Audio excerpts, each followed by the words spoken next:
ഈ ബിറ്റർനെസ് എന്നുള്ളൊരു വാക്കുണ്ട്. എന്താണ്? കയ്പിൻ്റെ വേര്.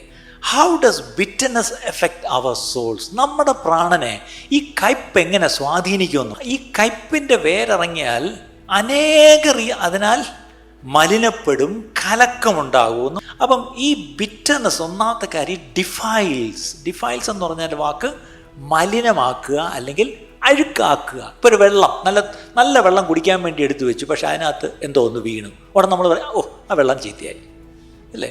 മുട്ട ഒഴുകാനെടുത്തു, ഓ ചീത്തയായി.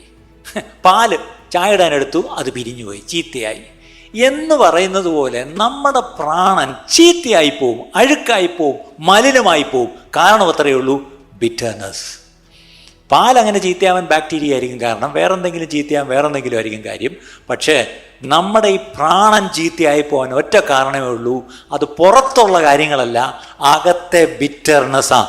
നല്ലോണം ഓർക്കണം, എൻ്റെ പ്രാണന് മലിനത സംഭവിച്ചാൽ അതിന് കാരണം കയ്പാണ്. ആ പ്രാണനിലുള്ള ആ മലിനതയാണ് പിന്നെ ശരീരത്തിൽ അത് പലപ്പോഴും പല രോഗങ്ങളായിട്ട് വരുന്നത്. ഓർക്കണം.